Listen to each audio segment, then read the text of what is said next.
But other than that, oh, Jennifer is here. So with the head of school, we can go ahead and get started. Robin, I think that you wanted to do like a little exercise with them or something like that. You talked about it, which could be fun, but otherwise, we can go ahead and start it. Yeah, I'm trying to think what I was, what was I thinking? I know that was like a whole week and a half ago. No. Hold on. If you guys could write down on a little piece of paper, what you are listening for in an artist talk or in just interacting with another artist. It could be a peer, it could be a professor, it could be a guest, it could be, a stranger. But what are you listening for today? Today, what are you listening for? Because we listen for different things at different times. We listen to different days, different years of our lives, and then tell me what it is. After everybody's written it down, hold on. After everybody's written it down, I just like everybody to say it, to unmute themselves, and I want to just take turns saying it out loud. What do you listen for? And it can be, I listen for, something about someone's upbringing. It could be anything. It could be, I listen to how things they say about how to do things, because that's what I'm want to know most, or why, or anyway, I don't want to has everybody written something down? Everyone has already? Wow, you guys are quick. Okay, so I'll call on you. Megan, did you write something down? I need 3 more seconds. Okay, Jason, did you write something down? I did. I'm most interested in your process and how you use material versus your subject matter. Okay. Patrick, I'm just going by the squares. This is not hierarchical. It just happens that all teachers are on my top row. Patrick, did you have something? Yeah, mine is sort of similar to Jason's. Looking for new information about processes and the interaction between materials and concept. Okay. And let's see, Billy.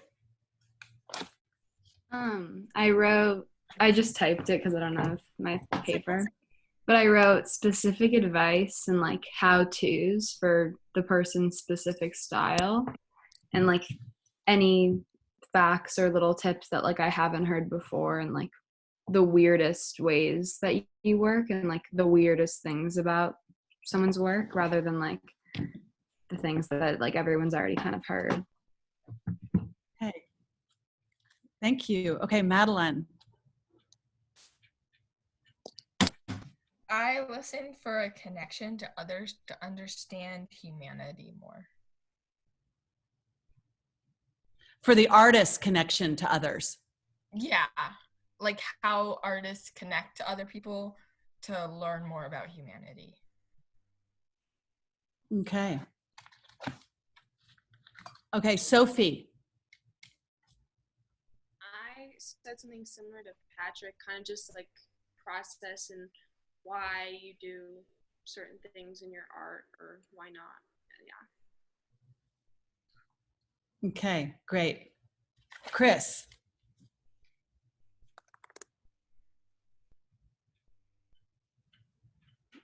You're muted, Chris.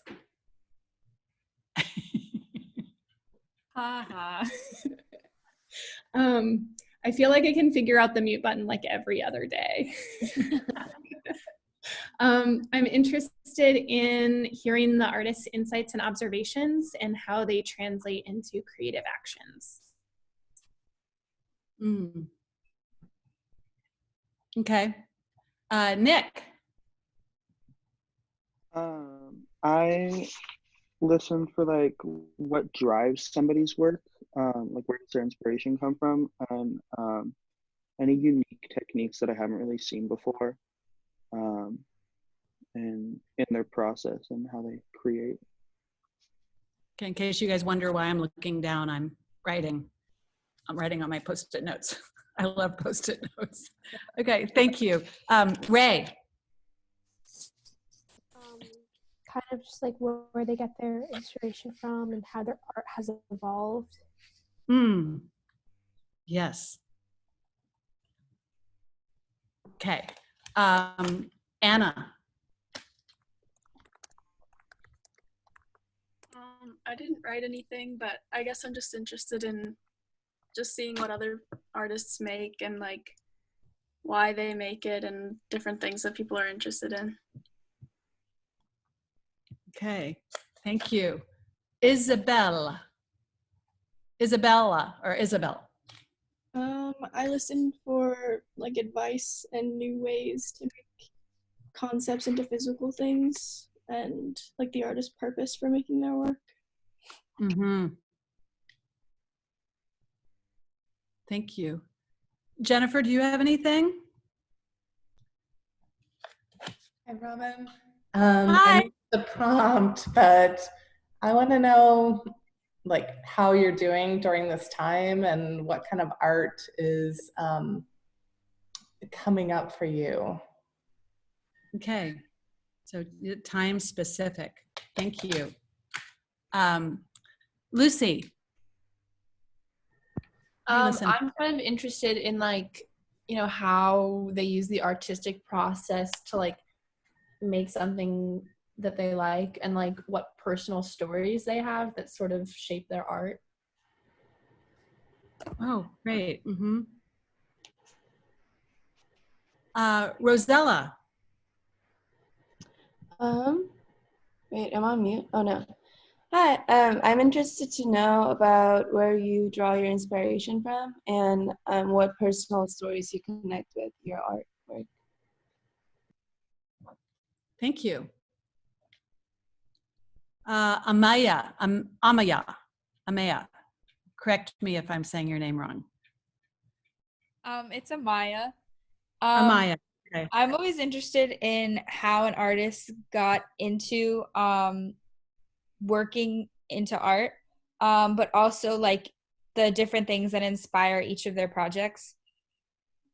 Okay. Thank you. Catherine. Hi, I'm interested in where your inspiration stems from and if that's changed given the circumstances. Okay. I'm glad I didn't prepare for this talk because I got new ideas now.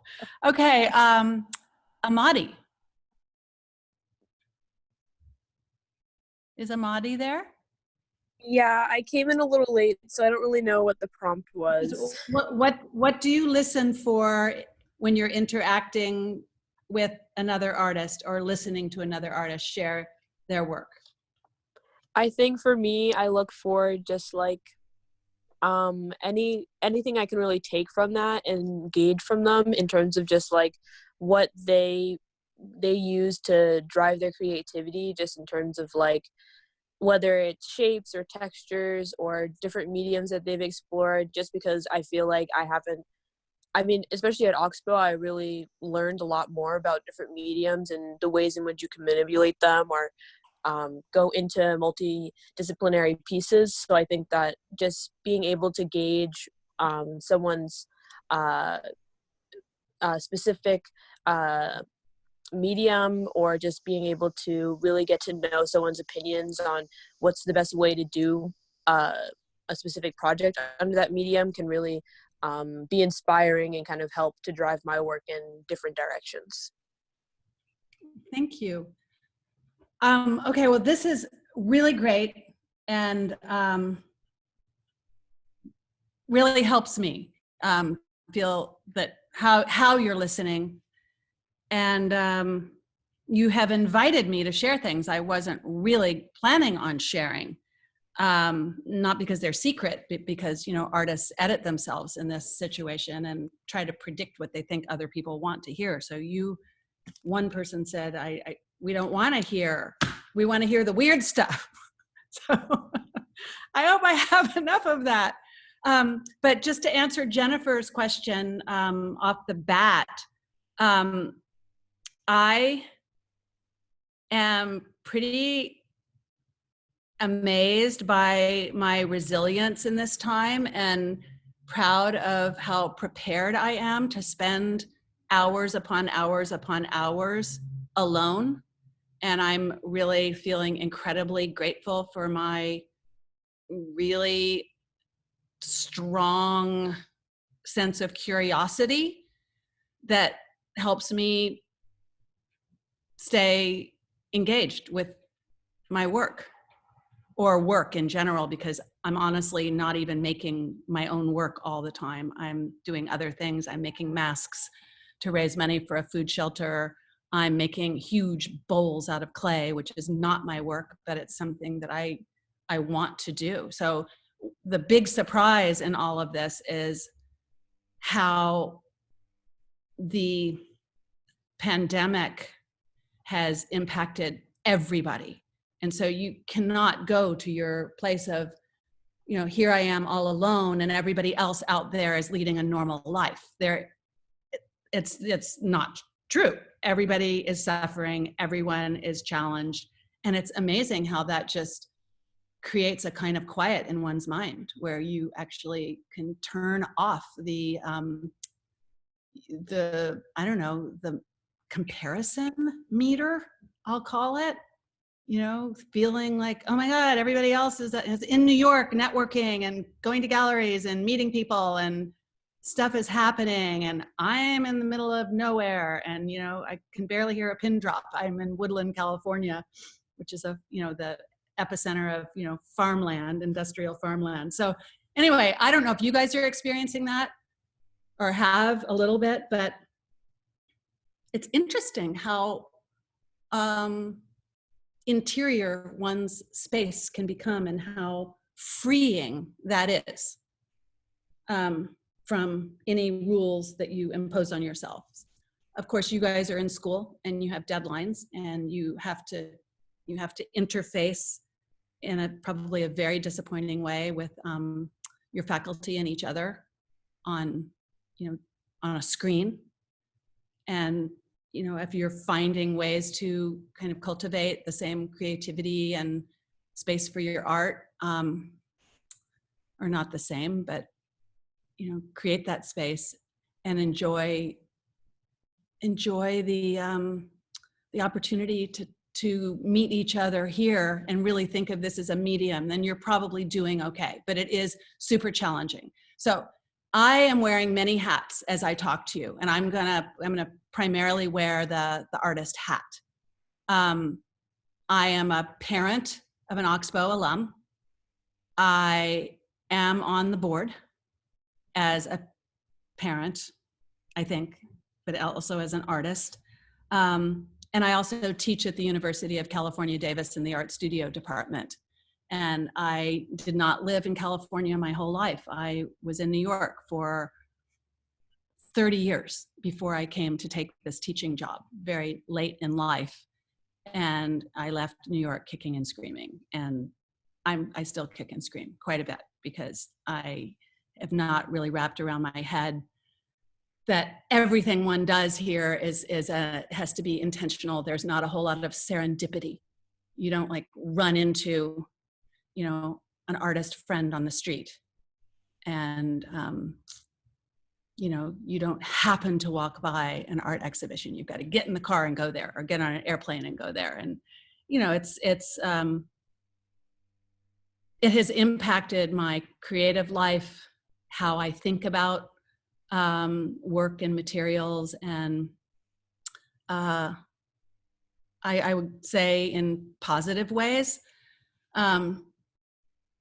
But that's kind of a little backstory. I grew up in academia and really don't have a place in my mind that I think of as home. I don't have a childhood home. So I'm really used to setting up shop and breaking it down, and setting up shop and breaking it down. So there's some resilience there, and I think that's helped me in my move to California. I'm really interested in the questions that you guys asked about inspiration and how you get an idea. And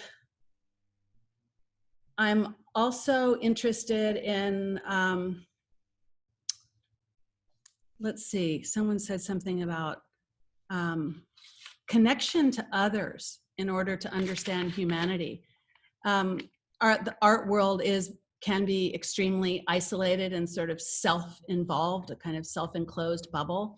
And I try to extend my practice to include a lot of collaborations and projects that are designed for others to interact with one another. I consider my studio a place of exchange, and I have a salon called the Society for Education and Exchange with Potluck, and I invite artists to come and present either their work or a topic or an exercise or a workshop, and people gather to witness that, participate in it, and have a conversation about it. So, and because I can't do that during my my sheltering in place, I have taken it to Zoom, and I have a salon called Making in Place.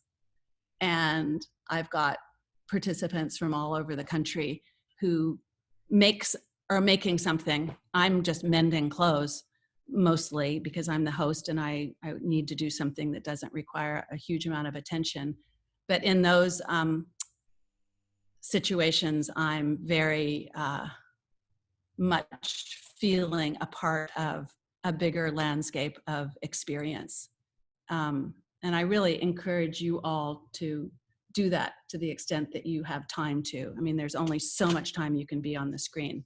And I think it would be best for me to talk about the materials, the processes, the inspiration, and why I make things and how I stay engaged. I think I'm going to be able to do a better job of that looking at my work while I talk to you.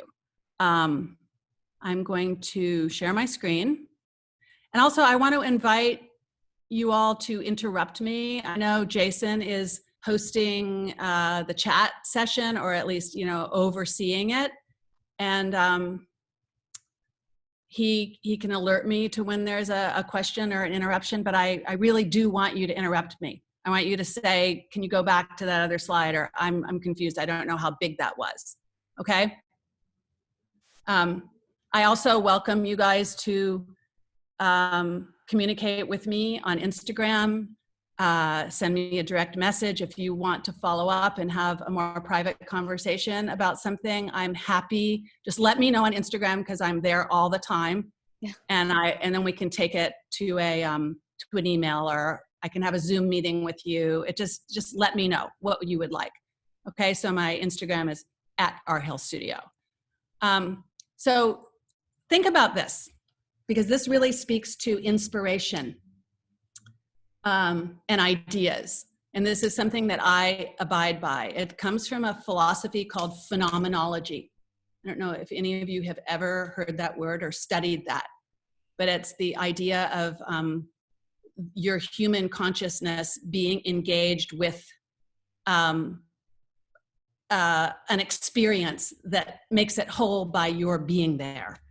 So I'm going to read it to you. It says, conception cannot precede execution. So just stop right there. Think about that. Wow. So when you guys ask questions about concept, a philosophy that I abide by in my work is that execution comes first. And I know that seems really backwards, and that's not how you're thinking about your final projects right now. But just bear with me.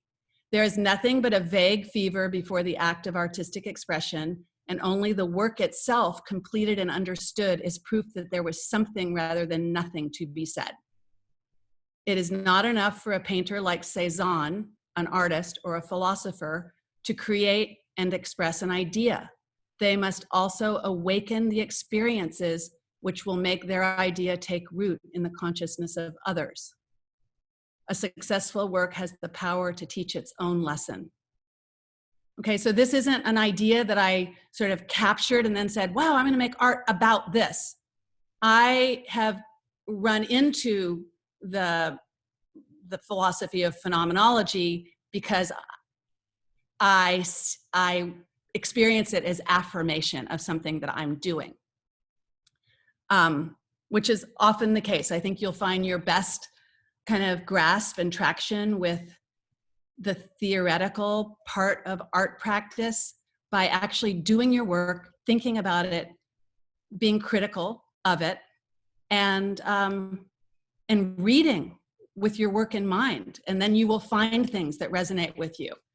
So this is me, not so much older than you. I'm a freshman at the Kansas City Art Institute in this picture. You guys asked for personal weird stories, so this is probably a good place to start. I found these pictures in slides, and I realized, 40 years later, that I am still sort of riding on the kind of the values and the sense of experimentation that were instilled in me as a young art student there. We did a lot. This was at the Body Workshop with David Dunlap, and there was a lot of group work and movement work. And I'll show you some slides that I didn't scan, and I think it's nice for you to see what a slide is. I'm sure a lot of you know. The slide has become actually a subject of my work. I'm really interested in technology, obsolete technology. And so I have a lot of equipment and filing cabinets and viewers and light tables in my studio. And so I'll show you some of those things later. So this is my thesis show, 1978 at the Kansas City Art Institute. It was called Dress Rehearsal. At the time, I was very engaged with a lot of feminist ideas and doing a lot of reading.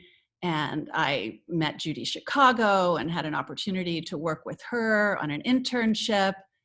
And hey, Robin. Yeah. I'm just wondering if you could briefly tell them a little bit about Judy Chicago. I don't know if they're all familiar with her, but they. Okay, so Judy Chicago is a living artist who made the very important seminal artwork called The Dinner Party. And she worked with a team of collaborators, assistants, interns to kind of co-author this epic work, which is now permanently housed at the Brooklyn Museum in New York. So if you're fortunate enough to live in New York, maybe you've seen it, or maybe you will see it now that you've heard about it. And what she did is she portrayed women throughout history, including, mythological, figures in China painting. She painted these very symmetrical, organic, abstract images on plates with this very old technique called China painting. And there was this beautiful, triangular table and beautiful hand embroidered place settings. And it really has become kind of the touchstone work for a feminist view of the world and history in contemporary art. So I would say that had a huge influence on me and my sense of kind of, sort of self as an emerging female artist. I ended up not going back to work on the project after a semester of working with her. And it was a very difficult decision, and it wasn't received well. We had a lot of really uncomfortable correspondence about it, and it became this kind of discussion about what is the right way to be an artist in the world, to work alone in one studio and sort of follow the path of the kind of capitalist industrial complex and have shows and reviews and blah blah blah, or work on this sort of visionary, collaborative, project in this new modality. And for me, it wasn't that black and white. And it was very difficult, but I ended up moving to New York and launching my career there. And it's ironic, sort of, thinking back, I have found my way to those models of production and engagement, but it was through a very different path. And I have since found all of my correspondence with Judy at the Harvard Library. She gave it all, and I got to go there last year and read all of our correspondence, including 26 letters I had written to her. So I got a wonderful snapshot of myself at that age. I look back on it and say, oh my God, I was so naive. I didn't know anything. And I read these letters and it's like, oh my God, I actually had things to say. I was a complete human, and it was really great. So I got to look at the clock. Okay, I'm going to speed it up here. So my work starts with a question about what can I do with this material? And in my itty bitty baby steps of becoming a sculptor, I was taking my interest in systems and geometry and order, probably, injected in a huge way into my brain by an architect father. And I took these very, very simple drawings on plywood and pulled them out to make these sort of expanded volumes. And so if you can imagine that if you were to collapse this, it would be just one flat plane. This is cast wax. So there is this kind of duality between a hard and a soft surface. My work is very impractical at its core. How do you transport a work like this, which is human scale? I hope you can tell that by the floorboards. It's soft on the outside and it weighs, 300 pounds.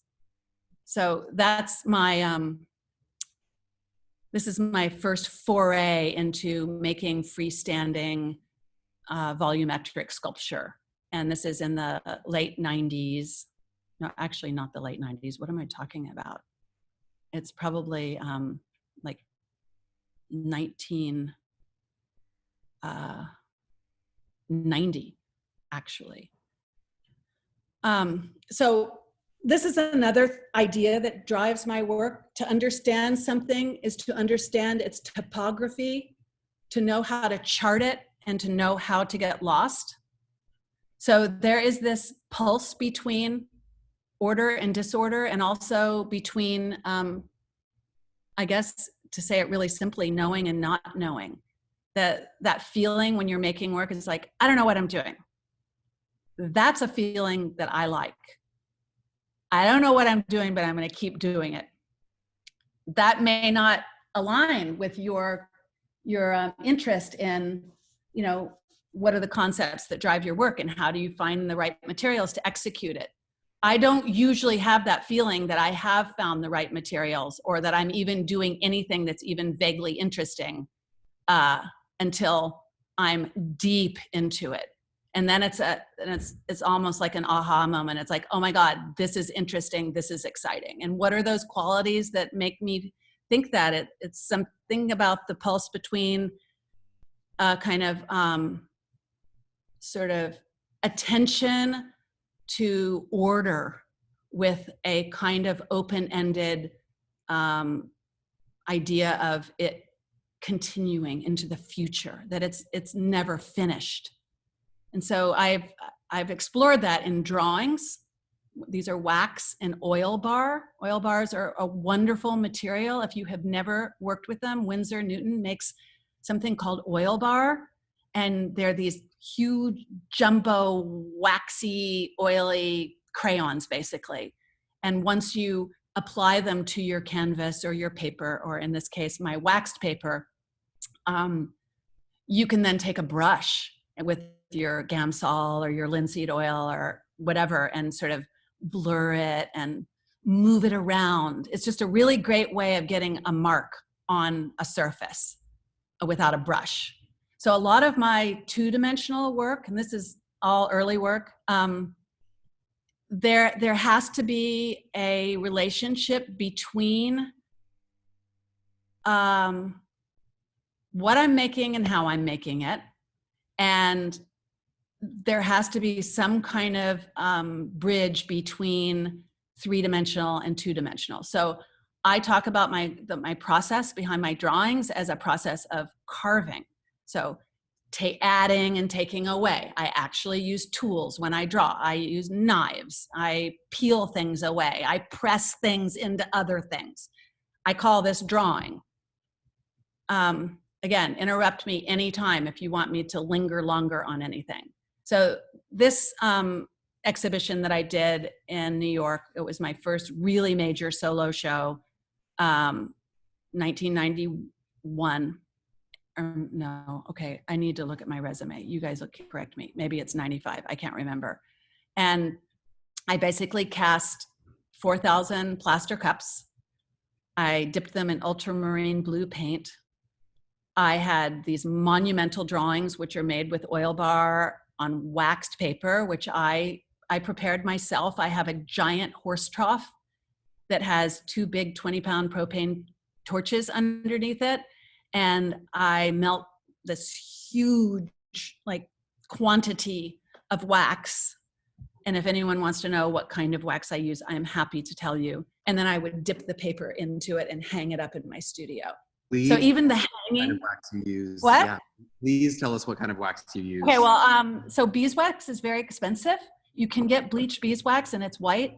But I was able to simulate a beeswax. I went to a cosmetics supply company that makes the waxes for cosmetics and learned that you can mix microcrystalline with paraffin. Okay. And then you can add a little bit of Damar crystals. I can tell you exactly what I do. I can send you a chunk. Is that for consistency or strength? It's for consistency and plasticity, so it's not too brittle. If you were to work just with paraffin wax, which candles and old-fashioned canning uses that kind of wax, it would crack. So this is very flexible. Cool. I love wax, and I mean I'm talking about it just as a material, but what I love about it is its malleability and its sort of translucency, which is a really important quality in my work, is light. And it's kind of connection to nature. I went on to become a beekeeper because of my early wax work. So this is an important juncture in my work, this idea, and this might address how do you connect with humanity. I just had the opportunity to reinstall this work in a gallery in Sacramento. It's called Bushwick Wheel, and it consists of, I don't know, I'm going to say tonnage, but I'm exaggerating. Maybe 10 50-gallon garbage bags, if you can picture that amount, of orange peels that I collected from a vendor in New York City who was working underneath the Brooklyn Queens Expressway selling bags of peeled oranges. And this is how I get an idea. I got all that work back from my show at Lennon Weinberg. And it's like, now what do I do? It's all in crates. It's in my studio. I cannot justify bringing more matter from the hardware store into my studio to make more work that's going to end up coming back to my studio and being storage. I mean, there is a point at which that is not sustainable creatively or environmentally. And so I said, I gotta look around, like what's around me? What can I utilize? How can I engage with the world right here? And I asked the orange peel vendor, I said, what do you do with, I noticed you're selling peeled oranges. What do you do with the orange peels? And he said, oh my God, they're in the back of my car. I have to go to the dump after work today and dump them, and it's going to cost me $30. And I said, could I have them? He goes, oh my God, would you take them? And it's like, I would be so honored to take your orange peels. And I went there, and this is kind of heartbreaking, but it's it's part of what propelled me forward and to really believe in this like idea of finding, responding, and interacting and collaborating with the world at large. My work is like all over the map in terms of collaboration. I consider this a collaboration in that I'm taking someone else's materials and putting them to another use. His children were in the car doing their homework. It was like after dark. I was like, oh my God, what? And he goes, yeah, I am selling oranges and they're doing their homework. And it's like, thank you so much. And like, can I come again? So I came many, many, many times, and I took his orange peels every day for a really long time. And I saved, yeah. I was just wondering, is that a design drawn into the orange peels, or is that just I made a wooden template. If you can think about the other sculptures and the drawings, you know, where there's the drawn line, and then there's the repeated line, and the blue cups, and the cut plywood and the wax. So I took that idea of the plywood and the drawn line, and I created these wooden templates that I just laid down as a way to kind of catch the snowdrift. Right. But the stamp. They're very thin, but just to have a pattern to follow. That's a really good question. So this idea of the ephemeral and the found and the unpredictable and the unknowing has really pervaded my work from that point forward. This is a huge cyanotype that's made of these quilted, it's all glued together, but I took Scotch tape and made these shapes, and then I smashed them onto little squares of acetate, and then I did a contact print on these little squares of cyanotype, and then I put them all together.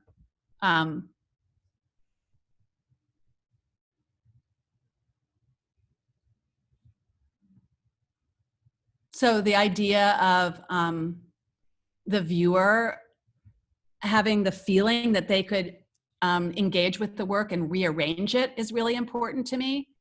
I like the fact that it looks like it's kind of rudely interrupting the space. These are plaster. These are Scotch tape wads that I have dipped in plaster.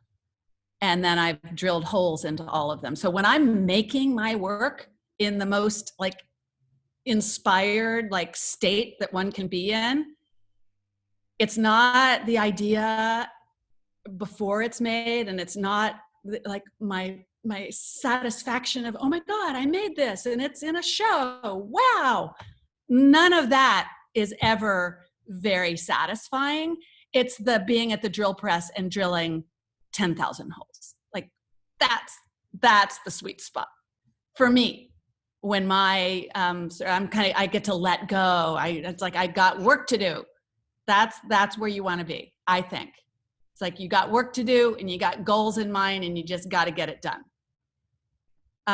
That's a really hard thing to teach. You kind of have to just experience that.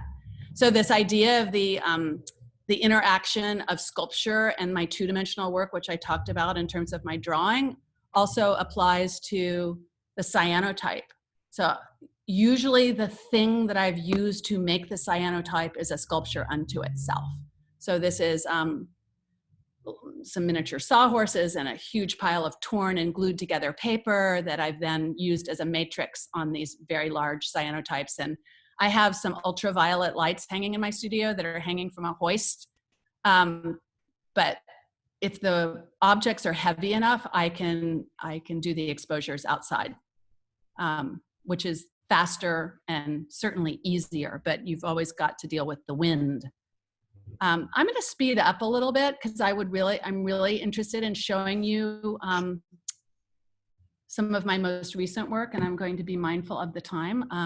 Robin, we have an all-school meeting at 1:30, but I think that if you want to go up to like 1:15, 1:20, totally fine. Okay, that'd be great. Okay, I'm just going to scroll through these. Let's just consider these a visual wash. Okay, you can interrupt me. I can go back. So they're installations. They're plastic. Awesome. I love the bags too. That's a good story. That's a good weird story.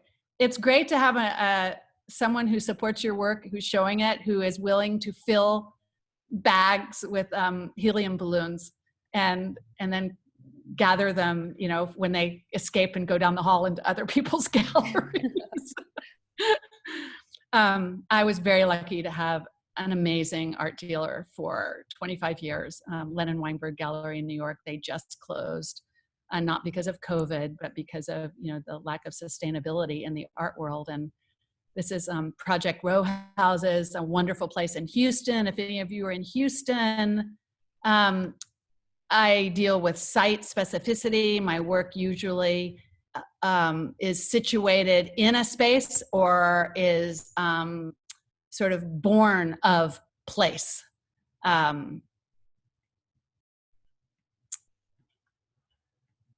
those a lot of wax? Those are plaster. Oh, cool. So a lot of casting, mold making, a lot of tearing, cutting, layering, organizing. I'm really interested in, okay, this is a concept. When you ask what are the concepts that drive your work, I am really interested in how you can make the most out of a material.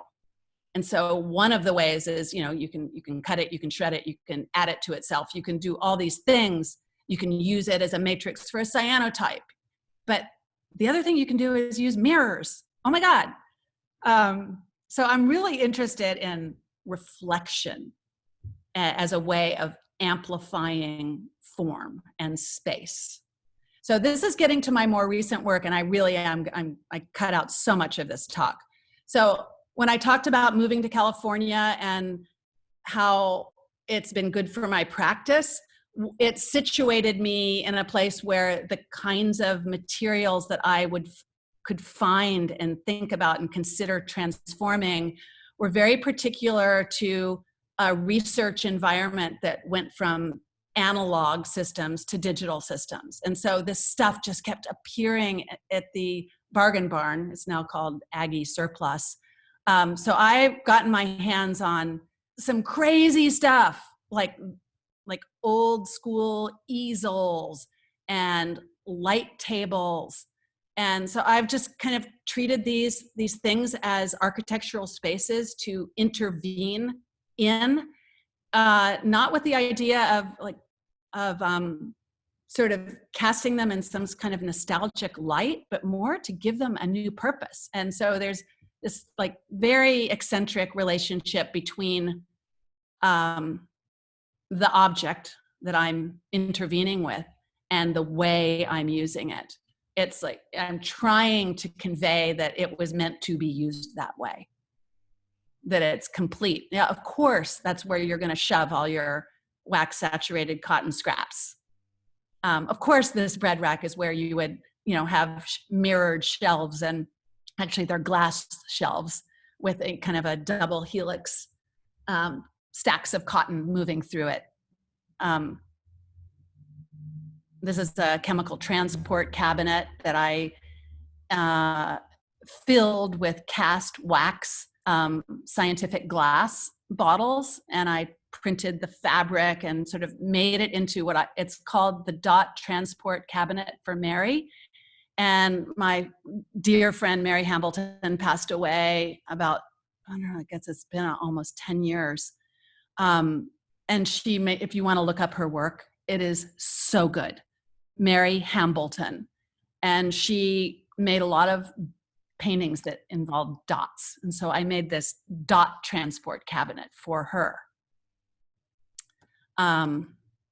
So yeah, looking at all these analog, mostly viewing systems and inserting my own material that I'm looking at. This is a microfiche viewer with some mica in it. I'm going to skip that. I'm interested in the slides carousel. Hey, Robin, you've got a question Yeah. from Nick in the chat. He asked, how did you get the wax out of the bottle when you cast it? Oh, that's such a good question. I didn't, but I used to. I used to make candles that way. And you pour the wax in the bottle and then you break the bottle very carefully with goggles on. But I made a 2-part mold of all the wax, of all the bottles. So I never had to break the glass. I have all the glass. That's a great question.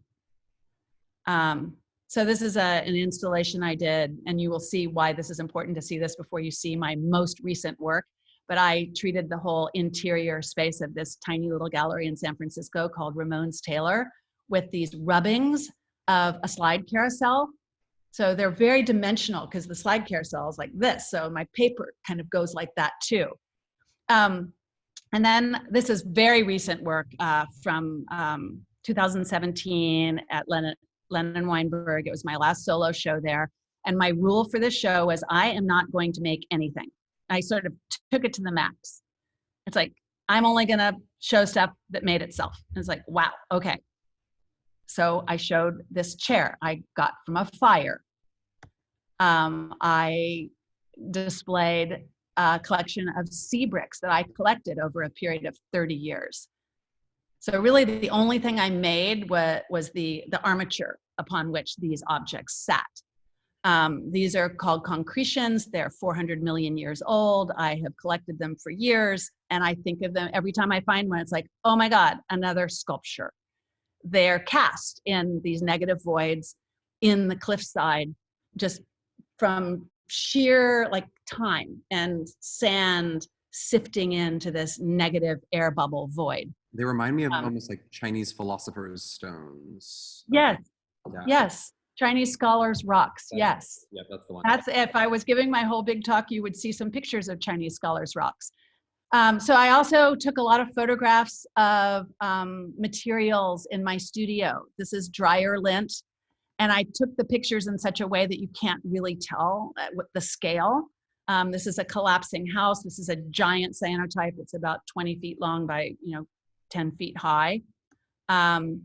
Here's some of the little situations. So I'm trying to, I guess what I'm trying to do in my practice right now is kind of liberate myself from this idea, from my rules that things have to be attached, they have to be orderly. No, they can actually be temporary. They can be situations that I somehow document, whether it's through photography or drawing or through the actual object itself. This is a tag from a big bag of chicken feed.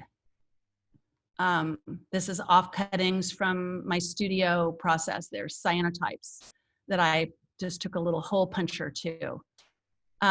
So my most recent project, and then I'm going to wind it up, involved, it was when we had the election where Trump was elected, and I was just in a state of complete and total, I don't know, panic and grief.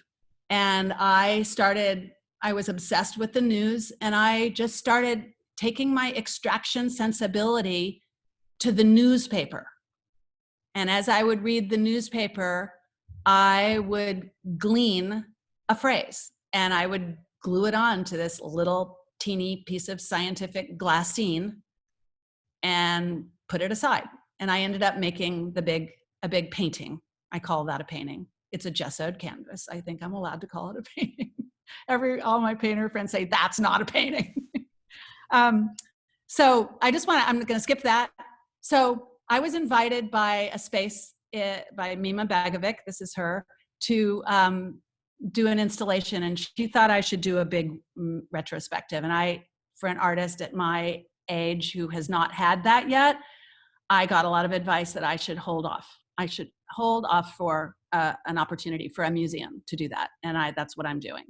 But I really wanted to do something really special for this space because it's an amazing space in Sacramento. So I took all of those little phrases on their little glassine papers and scanned them all, there are 400 of them, and I printed them on a big plotter printer and installed them in this 5,000 square foot space, which again, this is, you can say, it just looks so easy, printing these things. Like, I feel like I'm cheating when I do that. How can I call that art? I'm just printing stuff. No, I cut all these things out of the newspaper. I glued them all to this. I mean, this is where the ethics of making come into play and really come around to bite you in the butt and work against you. But installing it was the hardest thing I've ever done. I got all this steel, galvanized steel. I glued it to the wall. I had to screw it to the brick wall so that I could hang these things with magnets. And it was very, very exciting. This piece, okay, so I'm going to tell you something that contradicts something I said before. I will never see this piece like this again. So I would have to say, in installation, my excitement happened at the end, 100%. I was seeing this work for the first time. It blew my mind that it worked. Viewers who walked through it were very touched. People cried. People non-artists who were just eating grilled cheese sandwiches at the cafe next door accidentally came in and just freaked out. That was the most satisfying thing, because the idea, and this is gets back to the humanity thing, is that everybody is reading, and you will, when you get your newspaper that Jason or Megan are going to send you, you can have your own experience with some of the phrases, but they're very open-ended, and you're going to have feelings about them based on your reality.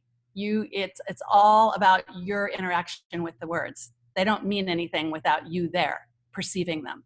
So these are some quote-unquote drawings that I was able to show also recently. They're kind of meditations on the circle and looking around and looking at what I have. This is a mouse nest that was in a drawer of a sewing machine. Again, I call them drawings. This is a rubbing of a friend's floor grate. And these are some of the pieces. On a cyanotype, that blue piece? That cut up cyanotype pieces? I actually painted the blue on these little pieces of paper, but it does look, it could be cyanotype. I have enough scrap cyanotype paper to last many lifetimes, and if any of you need some scraps to cut up, I'm your gal. Just really simple architectural interventions, arrangements, some things that I did not make at all, like this springs from a chair. This show is actually still up right now, and you could make an appointment if you're coming to Sacramento to see it, because they shut the gallery and they're open by appointment only. And they canceled the next show, so my work is just sitting there with no eyes on it. Hey, Robin, what gallery? Yeah. What gallery is this showing? It's called JJ Gallery. Okay, so here it is, and I can talk to you more about the installation if anyone wants to talk about it. Even the pedestals have a story. They're cannibalized from a graduate student's MFA thesis exhibition, who actually cut up, sadly, all of the pedestals of the UC Davis Art Department. It was a tragedy, but guess what? They're pedestals again. And just to show, this is the last image, but to show you how things come full circle and why you should not throw your work away, I have been hauling around those 20 bags, or however many, did I say 50 bags? I can't remember what I said, of orange peels all these years. And that when my show came down, the director of the gallery, Mima Begovic, said, I'm having this show of women artists. I am looking at your work and your website, and I would really love it if you would install that orange peel piece. Do you still have it? And I dug and I dug and I dug and I found it. And so that also is at 1616 Del Paso by appointment only. And I'm just so happy to have this opportunity to kind of circle back and realize that I haven't just been moving in a straight line, that my creative process is kind of circling back on itself. And I'm still really interested in early work and still working out of those ideas. So I was going to talk about, and I'm going to stop share, because I'm going to share one thing with you. Did I stop share successfully? Yep. Yeah. You're all good. Okay. I'm just going to share one last thing with you, and I'm just going to say it because I skipped over all my collaborative work. I want to stop and take some questions, and I know you guys have to go soon. I just want to tell you that whatever you are looking for is looking for you too. Okay? You can meet it halfway. You're not responsible for everything. Just get out there and look, and it will find you. And that quote is attributed to Saul Williams. And that, my friends, is my very speedy talk. That's as fast as I could do it. Robin, that was Sorry. amazing. Thank Thank you you so much, so Robin. much. I know it was fast, but it was an amazing range of work. I love hearing you Lois, talk about your do work. you have any questions for Robin off the bat about the work or her process or anything you want answered from that? I know we covered a lot of ground. Yeah. Did I answer? Because you guys have a few minutes, but you might want to, don't feel embarrassed to ask me, like, how did you learn how to do something, or anything that's technical. I really don't care. It doesn't have to be. And if you don't ask it, then it means I answered all of your questions. Can I ask something about like a specific piece? Sure. How did you do like the massive cyanotype? That, Okay. like, The collapsing house one that I said was 20 feet? Yeah. Okay. Yeah. That's such a good question. This is not a good example, but this piece of paper, I'm just so you can see how big it is. This is how big my paper is. This one's wadded up because I'm working with all my scraps now, and I'm softening it. So what I do is I lay all the loose paper very, very neatly on the floor of my studio. And then I've made a big negative, which I have to do in parts also. And I lay that on top of the loosely layered paper. And then I expose it. And then I take them all apart. Obviously, they're not attached. And I wash them all individually with a hose. And then I have to lay them all out when they're dry. I put them under blotter paper to get them nice and flat. And then I have to go and glue all the seams. So it's a very something to think about if you're ever going to make really monumental work. I have learned it the hard way. I'm kidding myself when I say I'm making smaller work now. I'm not. But what I am doing is I'm making my work in more parts. So it would be better if I didn't even glue it together. If I figured out a way to install it with magnets. Hello, that's one thing I'm going to take away. I now am the magnet queen. I can tell you where to get magnets at a great price in Southern California. Oh my God, I have 1,000 magnets. But it would be better to be able to take it apart, can you imagine, and roll it up and put it in a tube if you have to ship your work somewhere. So don't be afraid to work big. Just think strategically about taking it apart for packing. Cool. Anything? And so ultraviolet lights, if you're going to work indoors and you don't want to be getting a tan while you do it, it's not healthy. I have a timer and I leave my studio. Okay. And if you're going to do it outside on a large scale, get a piece of plexiglass. If your matrix is flat, you can put it under plexiglass, or if it's heavy, then you don't need anything. And then what's cool about working with dimensional stuff is you get shadows.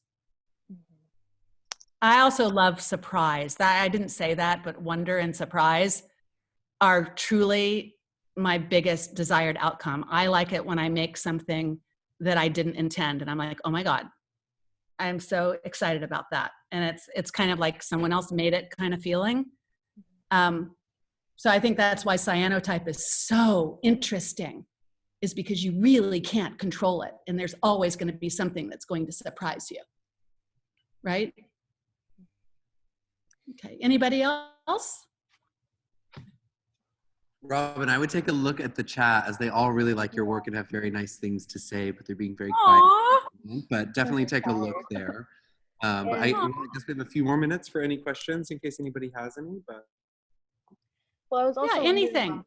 I really love the quotes that you include in your presentation to frame your work, and I think that like not only are they super beautiful, accurate, like thoughts about your own work, but that they would be really helpful for others to think about in terms of their own. And I was wondering if maybe you could send some of those to faculty and you could pass them along to OS 42 as they go into their final show weekend. Absolutely. I have more quotes where those came from.